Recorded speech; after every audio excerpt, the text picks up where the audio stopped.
जय हिंद, वंदे मातरम साथियों मैं विशाल सिंह आप सभी का अपने YouTube चैनल टीचर्स वाला विशाल सिंह पर स्वागत करता हूं। उम्मीद करता हूं कि आप सब स्वस्थ होंगे, मस्त होंगे, प्रसन्न होंगे और अपनी तैयारी में लगे होंगे। तो साथियों, आज हम सब लोग अपनी क्लास में यानी मैं आप सबको अपने चैनल पर आज संज्ञा टॉपिक पढ़ाऊंगा, जिससे क्वेश्चन बनने की पूर्ण संभावना रहती है। एक एक टॉपिक को कवर किया जा रहा है और उम्मीद करता हूं कल से आप सभी के लिए practice Uttar Pradesh police constable परीक्षा के जितने प्रीवियस ईयर क्वेश्चन हैं उनको टॉपिक वाइज लेकर उसको प्रैक्टिस कराने के लिए। तो साथियों, देखते हैं आप संज्ञा टॉपिक को। इसके पहले देखते हैं साथियों, आपने हमारे चैनल पर क्या क्या पढ़ा। तो साथियों, आपने हमारे चैनल पे क्या पढ़ा है, शुरू से एक बार रिकॉल कर दे रहा हूँ। वर्ण टॉपिक खत्म कर लिया आपने, वर्ण में स्वर व्यंजन भी खत्म किया और वर्णों के उच्चारण स्थान, साथ में घोष और अघोष को, अल्पप्राण महाप्राण भी खत्म किया, शब्द टॉपिक किया खत्म, सार्थक शब्द के अंतर्गत तद्भव तत्सम, देशज शब्द विदेशज शब्द सब खत्म किए पढ़े आपने। और इसके साथ में अब आगे देखते हैं संज्ञा यानी विकारी शब्द के बारे में। संज्ञा जो है एक विकारी शब्द है। क्या है संज्ञा? विकारी शब्द है। संज्ञा का अर्थ होता है नाम, किसी का नाम ही संज्ञा है। क्या है? किसी का नाम ही संज्ञा है। किसी व्यक्ति, वस्तु, स्थान, जात, भाव के नाम को संज्ञा कहते हैं। ये सीधी सी परिभाषा है, आप सब लोग बचपन में ही पढ़े होंगे, इसमें ज़्यादा डिस्कस करने को, एक्सप्लेन करने की कोई ज़रूरत नहीं है। आप लोग शुरू से ही बचपन से ही संज्ञा की परिभाषा जानते आए हैं। सीधा सीधा एक नाम जानिए, एक अर्थ जानिए, संज्ञा का अर्थ क्या होता है? नाम। आगे देखते हैं संज्ञा के भेद व्युत्पत्ति के आधार पर। क्या है? संज्ञा के भेद व्युत्पत्ति के आधार पे। तो साथियों, पहले क्या है? व्यक्तिवाचक संज्ञा। क्या है? व्यक्तिवाचक संज्ञा। और दूसरा क्या होगा आपका? जातवाचक संज्ञा। और तीसरा भाववाचक संज्ञा। और समूहवाचक संज्ञा, द्रव्यवाचक संज्ञा। संज्ञा 5 प्रकार की होती है। तो पहले हम लोग देखते हैं क्या व्यक्तिवाचक संज्ञा के बारे में। व्यक्तिवाचक संज्ञा जो है केवल एक ही व्यक्ति या वस्तु का बोध होता है, जिसमें जिस संज्ञा में केवल एक ही व्यक्ति या एक ही वस्तु का बोध होता है उसे क्या कहते हैं? व्यक्तिवाचक संज्ञा कहते हैं। क्या कहते हैं? व्यक्तिवाचक संज्ञा कहते हैं। जैसे आपने देखा आजाद, भगत सिंह हो गया, काशी, गंगा। जैसे क्या है आपके? आजाद, भगत सिंह नाम है, नाम ही संज्ञा है। काशी एक नाम है, नाम ही संज्ञा है। गंगा भी एक नाम है। जहाँ भगत सिंह कहने से एक व्यक्ति का होता है ना संज्ञा, नाम। भगत सिंह क्योंकि एक व्यक्ति का नाम है जो हमारे देश के आज़ादी के लिए अपने प्राण को न्यौछावर किए और हंसते हंसते फांसी के फंदे को चूमे। और काशी जो है एक शहर का नाम है, नगर का नाम है। गंगा एक नदी का नाम है। तो आगे देखते हैं जो व्यक्तिवाचक संज्ञा है निम्न रूप से होती है। किन किन नामों से? जैसे नदियों के नाम है, जहाँ पे नदियों के नाम दिए हों, जैसे गंगा हो गया, घाघरा हो गया, कावेरी, सिंधु। ये सब क्या है? किसी का नाम ही व्यक्तिगत नाम दिया हो तो क्या है? व्यक्तिवाचक संज्ञा है। दिशाओं के नाम पूर्व, पश्चिम, उत्तर, दक्षिण, ये सब क्या है?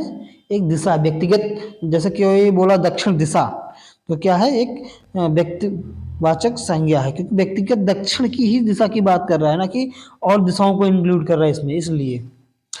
और देशों के नाम जैसे भारत, अमेरिका, जापान, पाकिस्तान, ये सब क्या है? व्यक्तिगत व्यक्तिवाचक संज्ञा हो गया।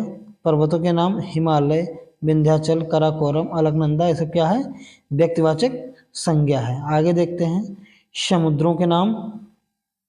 समुद्रों के नाम में प्रशांत महासागर, काला सागर हो गया, हिंद महासागर, भूमध्य सागर, ये सब क्या हो गए? समुद्र के नाम हो गए। फिर दिनों के नाम हो गया सोमवार, मंगलवार, बुधवार, डस यानी सभी 7 दिनों के नाम आपके क्या हैं? संज्ञा टॉपिक में आएंगे। आगे देखते हैं महीनों के नाम। महीनों के नाम में जनवरी, फरवरी, मार्च, यानी किसी व्यक्तिगत किसी स्पेशल नाम लिया जाए इंडिविजुअल चीज का तो वह क्या है, व्यक्तिवाचक संज्ञा है। पुस्तकों के नाम में रामायण, महाभारत, रामचरितमानस क्या है, व्यक्तिवाचक। नगरों हो, नगरों, चौकों, सड़कों के नाम क्या है, एक सब व्यक्तिवाचक संज्ञा। वाराणसी, गया, चांदनी चौक, जीटी रोड। वाराणसी क्या है, एक नगर का नाम है, शहर का नाम है। गया भी एक शहर का नाम है। चांदनी चौक क्या है, चौक का नाम है। और जीटी रोड सड़क का नाम है। आगे देखते हैं व्यक्तियों के नाम, और जैसे राम श्याम हो गया। और राष्ट्रीय जातियों के नाम, भारतीय, अमेरिकी, रूसीय, जिसे बोलते नहीं, जो अमेरिका का यहाँ रहने वाला तो अमेरिकी उसका एक राष्ट्रीय जात हो गई। त्योहारों के नाम भी क्या है, व्यक्तिवाचक संज्ञा है। होली, दीपावली, रक्षाबंधन, विजयदशमी, ये सब क्या हो जाएगा, व्यक्तिवाचक संज्ञा। आगे देखते हैं आपका घर जिस शहर में है उस शहर का नाम क्या है। जैसे आप किसी भी शहर में रहते हैं तो उस शहर का नाम ही तो उस क्या है, कौन सी संज्ञा का सूचित करता है, तो व्यक्तिवाचक संज्ञा। क्या है, व्यक्तिवाचक संज्ञा हो जाएगा। आपका आंसर ये सही हो जाएगा, ना कि जातवाचक भी नहीं होगा, समूहवाचक नहीं होगा। यहाँ पे व्यक्तिवाचक, अगर शहर शब्द होता केवल तो जातवाचक, लेकिन शहर का नाम क्या है तो व्यक्तिवाचक हो जाएगा। आगे देखते हैं जातवाचक संज्ञा के बारे में। जातवाचक संज्ञा जो है, जातिवाचक संज्ञा से व्यक्तियों या वस्तुओं की पूरी जात का बोध होता है। जैसे मनुष्य एक पूरी जात हो गई, मनुष्य में बहुत लोग आ जाते हैं। राम श्याम कहने से कि केवल राम नाम का ही व्यक्ति उसमें आएगा। घर भी कई, किसी का घर भी हो सकता है। घर कई प्रकार की, नदी हो गया, जैसे अभी आपने देखा नदियों के नाम में गंगा क्या है, व्यक्तिवाचक संज्ञा। जहाँ केवल नदी दिया रहेगा वहाँ क्या होगा, जातवाचक संज्ञा हो जाएगा आपका। फिर पहाड़ हो गया, ये सब क्या हुआ, जातिवाचक संज्ञा के उदाहरण है। फिर आइए देखते हैं जातिवाचक संज्ञा निम्नलिखित स्थितियों में होती है, किसमें, निम्नलिखित स्थितियों में होती है। फिर वस्तुओं के नाम, जैसे कुर्सी, मकान, कलम, घड़ी, क्या है, वस्तुओं के नाम। कुर्सी, कुर्सी में कई प्रकार की कुर्सी आ जाती है। तो जैसे नीलकमल की हो गई, एक एग्जाम्पल ले लिया, अगर नीलकमल बोल देता तो व्यक्तिवाचक संज्ञा हो गया, और कुर्सी बोला तो ये जातिवाचक संज्ञा। मकान हो गया, कलम, कलम भी कई तरह की होती है, अल्कोस की, पेंटोनिक की बोलेगा तो व्यक्तिवाचक होगा। कलम केवल कहा जाएगा तो क्या होगा, जातिवाचक संज्ञा। घड़ी हो गया। प्राकृतिक तत्वों के नाम भी हो गए, जैसे भूकंप हो गया, वर्षा हो गया, तूफान, ज्वालामुखी, ये सब क्या है, जातिवाचक संज्ञा है। फिर पशु पक्षियों के नाम, जैसे घोड़ा, तो घोड़ा भी कई प्रकार के होते हैं, किसी एक इंडिविजुअल घोड़े का नाम नहीं लिया जा रहा है। गाय, तोता, कौवा, मैना, मोर, ये सब क्या है, पशु पक्षियों के नाम भी व्यक्तिवाचक संज्ञा हो गए।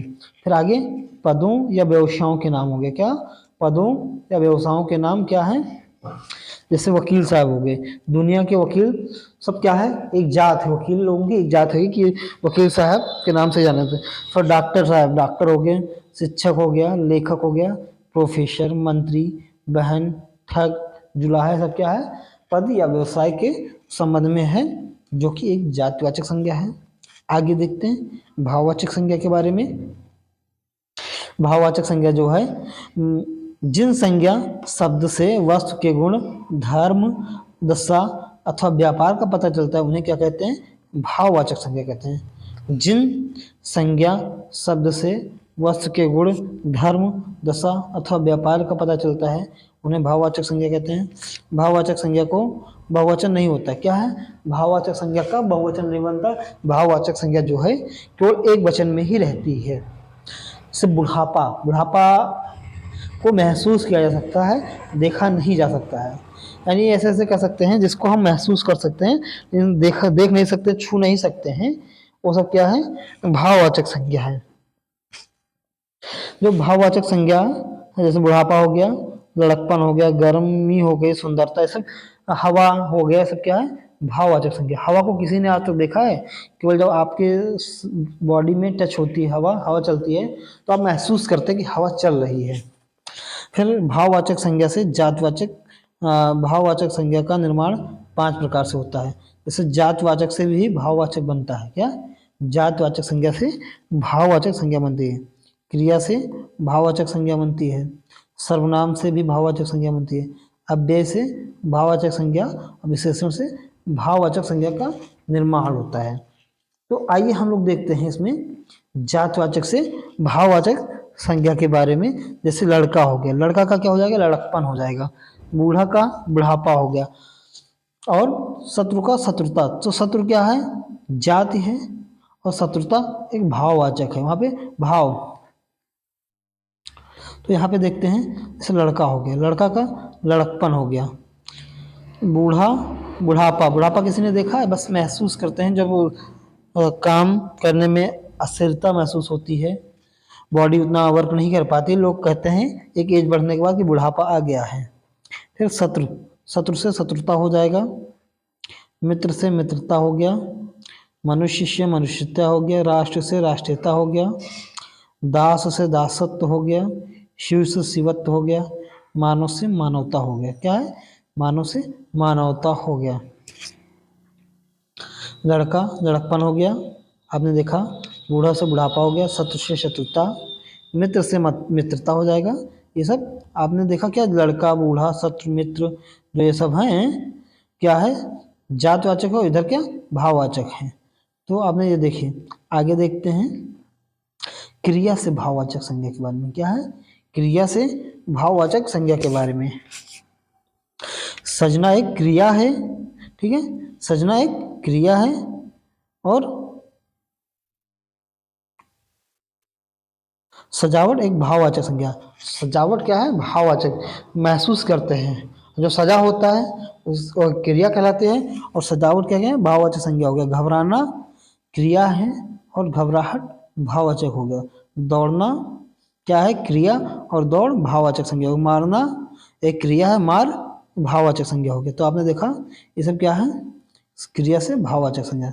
जैसे घबराना एक क्रिया है, इसकी भाववाचक संज्ञा क्या हो गया, घबराहट।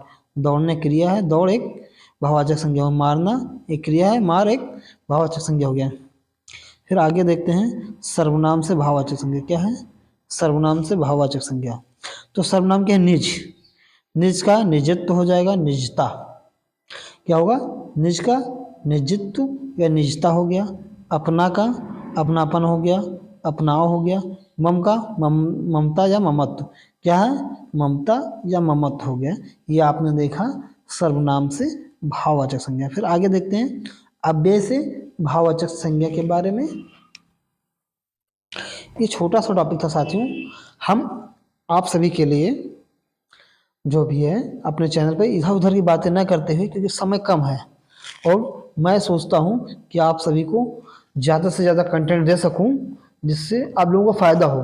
इधर उधर की कहानी या फिजूल की बातें करना अनुचित होगा हमारे विचार से, क्योंकि परीक्षा सामने सिलेक्शन देना ज़्यादा ज़रूरी है। अगर सिलेक्शन होगा तो फिर बाद में बातें बहुत हो सकती हैं। आपका सिलेक्शन के बाद में आपको अपने चैनल में बुलाएंगे, आपके साथ एक वीडियो बनाया जाएगा और अपने चैनल पे शेयर करेंगे, जिससे सब लोग देख सकें कि आप सभी का सिलेक्शन हुआ है, हमारे चैनल से कितने लोगों का सिलेक्शन हुआ है। तो इसीलिए आप लोग पढ़िए, आप लोगों को हाईलाइट किया जाएगा, आपका सिलेक्शन होगा। तो आगे देखते हैं साथियों अव्यय से भाववाचक संज्ञा। क्या है, अव्यय से भाववाचक संज्ञा। तो वाह वाह, तो वाह वाह ही हो जाएगा। वाह वाह क्या है, अव्यय है। शाबाश एक अव्यय शब्द है। समीप अव्यय है। परस्पर क्या, अव्यय। लेकिन वाह वाह का भाववाचक क्या होगा, वाह वाही। शाबाश का शाबाशी। समीप का समीप क्या होगा, समीप। परस्पर का पारस्पर्य क्या होगा, परस्पर का पारस्पर्य हो गया। आगे देखते हैं कृष्ण सुदामा की मित्रता अनुकरणीय है। क्या, कृष्ण सुदामा की मित्रता जो है अनुकरणीय है। यहाँ पे क्या है, मित्रता एक भाववाचक संज्ञा। क्या है, मित्रता एक भाववाचक संज्ञा है। फिर आगे देखते हैं विशेषण से भाववाचक संज्ञा। क्या है, विशेषण से एक भाववाचक संज्ञा के बारे में देखते हैं। तो वीर वीरता हो जाएगा। क्या है, वीर वीरता हो जाएगा। वीर एक विशेषण शब्द है, इसको भाववाचक बनाएंगे तो वीरता हो जाएगा। सुंदर भी एक विशेषण है, कठोर विशेषण शब्द है। चतुर एक विशेषण है, क्योंकि चतुर उसकी विशेषता क्या है, चतुर है। तो जिस शब्द की विशेषता बताई जाए उसे विशेषण कहते हैं। तो गर्म क्या है, एक विशेषता की वो गर्म है। सर्द एक सर्द विशेषता है। तो वीर की भाववाचक संज्ञा वीरता होगा, सुंदर का भाववाचक संज्ञा सुंदरता होगा, कठोर का भाववाचक कठोरता हो जाएगा, चतुर का चतुराई हो जाएगा, गर्म का गर्मी एक भाववाचक संज्ञा, सर्द का सर्दी हो जाएगा, मीठा का मिठास हो जाएगा। क्या है? मीठा का मिठास हो जाएगा भाववाचक संज्ञा। फिर इसके बाद देखते हैं क्या बचता है, समूहवाचक संज्ञा है और द्रव्यवाचक संज्ञा। क्या है साथियों? समूहवाचक संज्ञा और द्रव्यवाचक संज्ञा। तो समूहवाचक संज्ञा के बारे में देखते हैं। जिस संज्ञा से वस्तु के समूह का बोध हो उसे समूहवाचक संज्ञा कहते हैं। जिस संज्ञा से वस्तु के समूह का बोध हो उसे समूहवाचक संज्ञा कहते हैं। जैसे परिवार, सेना, गिरोह, गुच्छा, संघ, दल, मंडल, टीम, ये सब क्या है? समूह। यहाँ पे एक ग्रुप का एहसास हो जाता है। उसके नाम लेते हैं परिवार। परिवार में कई लोग होते हैं तो क्या हुआ? समूह की बात कर रहा है। सेना, सेना में एक ही लोग सेना में थोड़ी होते हैं, सेना का एक पूरा ग्रुप होता है, बटालियन होती है। तो क्या हुआ? एक समूहवाचक संज्ञा होगा। समूह में जहाँ जहाँ पे एक से अधिक लोग हों वो क्या होगा? समूहवाचक संज्ञा होगा, कह सकते हैं। गिरोह, गिरोह में क्या है? एक से अधिक लोग होंगे तो क्या? समूहवाचक संज्ञा। गुच्छा, गुच्छा क्या होता है? चाबी का। मान लीजिए अंगूर का गुच्छा ले लीजिए तो उसमें एक से अधिक होते हैं तो ये भी एक समूहवाचक संज्ञा हो गया। संघ, संघ क्या है? एक समूहवाचक हो गया। दल में भी कई लोग होते हैं। मंडल, मंडल में भी कई लोग होते हैं। कई, फिर टीम में भी एक से अधिक लोग होते हैं तो क्या है? समूहवाचक संज्ञा। फिर द्रव्यवाचक संज्ञा, जिसमें हम अंक जिसको नाप सकें, तौल सकें, संख्या में व्यक्त कर सकें, उसे क्या? द्रव्यवाचक संज्ञा कहते हैं। क्या है? द्रव्यवाचक संज्ञा। द्रव्यवाचक संज्ञा, जिस संज्ञा से हम नाप तौल सकें वाली वस्तुओं का बोध हो उसे द्रव्यवाचक संज्ञा कहते हैं। जैसे घी हो गया, पानी हो गया, तेल हो गया, गेहूं, लोहा, सोना, चांदी, ये सब हो गया द्रव्यवाचक संज्ञा। आप खुद नाम सुन के ही जान जाते होंगे कि द्रव्यवाचक संज्ञा, इसमें बताने की ज़्यादा डिस्कस करने की जरूरत नहीं है। हाँ, इतना याद रखिएगा कि द्रव्यवाचक संज्ञा का बहुवचन नहीं होता। क्या है? बहुवचन नहीं होता। द्रव्यवाचक संज्ञा का बहुवचन नहीं होता है। तो ये आपका हो गया, आपने देखा इसको। तो साथियों, आप सब लोग इस वीडियो का नोट्स मत बनाइएगा।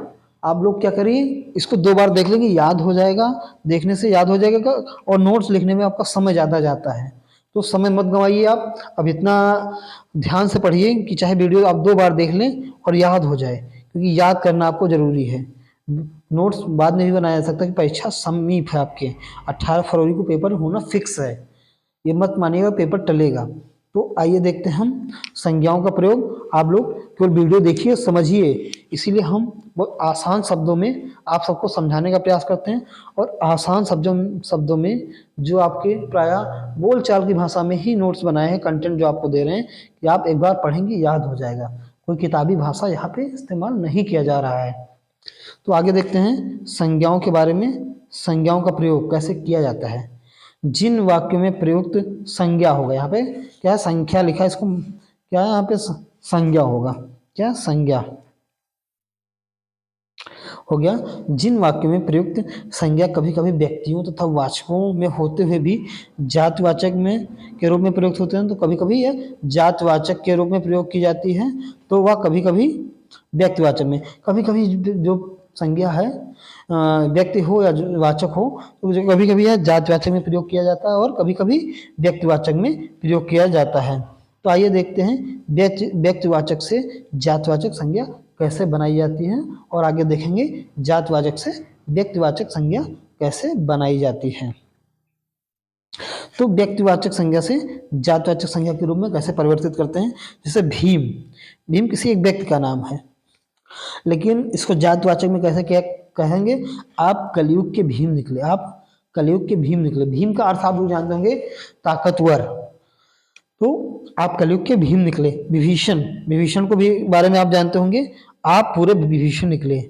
विभीषण के बारे में आप जानते होंगे, उन्होंने भगवान राम का शरण में आकर अपना जीवन उद्धार किया था और अपने भाई जो मतलब अधर्म के रास्ते पर रावण चल रहा था उसका साथ न देकर विभीषण जी ने धर्म के रास्ते का साथ दिया, धर्म का साथ दिया और भगवान श्री राम के शरण में आकर राम की भगवान की सेवा की। तो विभीषण कहने का अर्थ क्या है? जो धर्म के रास्ते पे चले, मान लीजिए दो भाई हैं और एक भाई अधर्म के रास्ते पे चल रहा हो, तो विभीषण जो कि है अपने भाई का साथ ना देकर धर्म का साथ दिए हों। तो वही लक्ष्मी जो है, यशोदा हमारे देश की लक्ष्मी है। और जयचंद, हमारे देश में जयचंदों की कमी नहीं। जयचंद से मतलब क्या है? गद्दार, जो हमारी बातों को इधर की उधर करते हैं, विपक्षी पार्टियों को सूचना देते रहते हैं हमारी बारे में। तो क्या है? जयचंद हो जाएगा। गांधी क्या है? हमारे देश में अपने समय के कृष्ण निकले। हमारे देश में अपने समय के कृष्ण क्या है? गांधी से हो जाएगा। फिर आगे देखते हैं, जातवाचक से संज्ञा से व्यक्तिवाचक संज्ञा। क्या है? जातवाचक संज्ञा से व्यक्तिवाचक संज्ञा हो गया। पंडित जी को कौन नहीं जानता? क्या है? पंडित जी को कौन नहीं जानता? तो पंडित जी जो है एक व्यक्ति है, लेकिन यहाँ पे किसी कौन से पंडित, ये तो नाम नहीं लिया गया ना। तो यहाँ पंडित एक जात का नाम गया, व्यक्ति से जातवाचक से व्यक्तिवाचक। कोई सामने है आपके, पंडित एक जात हो गई, लेकिन जो कोई सामने है तो उसको आप बोलेंगे कि पंडित जी को कौन नहीं जानता, तो उसको यानी किसी इंडिविजुअल व्यक्ति के बारे में बोल रहे हैं ना, सामने जो बैठा है आपके। तो क्या होगा? यहाँ पे व्यक्तिवाचक संज्ञा हो जाएगा। फिर इसी तरह तुलसीदास जी को गोस्वामी कहा जाता है। तुलसीदास जी को गोस्वामी। गांधी से मोहनदास करमचंद गांधी हो गया। पंजाब केसरी से लाला लाजपत राय जी को जाना जाता है। तो आपने देखा संज्ञा टॉपिक को बहुत आसानी से कवर किया गया, जो कि आसान भाषा में, आसान शब्दों में कह लीजिए, जिससे आप सभी को याद रहे, आप लोग भूले ना। और इसको नोट्स मत बनाइएगा, बस वीडियो देख लीजिएगा, आपको याद हो जाएगा। अगर आपको ज़रूरत पड़ती है आप कमेंट कीजिएगा या हमको पर्सनल मैसेज कर दीजिएगा। जो भी हमारे साथी जुड़े हैं, हमको जानते हैं, तो उनको हम पीडीएफ भेज देंगे, क्योंकि नोट्स बनाने में आपका समय काफ़ी चला जाएगा और समय बचाना है, क्योंकि आपकी परीक्षा समीप है। तो धन्यवाद साथियों, आपने इतना पढ़ा। और अपने सभी साथियों को शेयर कीजिए। शेयर करेंगे, सब्सक्राइबर बढ़ते हैं तो या व्यूज जाता है, और कमेंट आप लोगों के देखते हैं तो हमको एक मोटिवेशन मिलता है कि लोग हमारे वीडियो को देख रहे हैं, तो मैं आप सभी के लिए यूट्यूब पे काम कर पाता हूँ। तो धन्यवाद साथियों। जय हिंद, जय भारत, भारत माता की जय।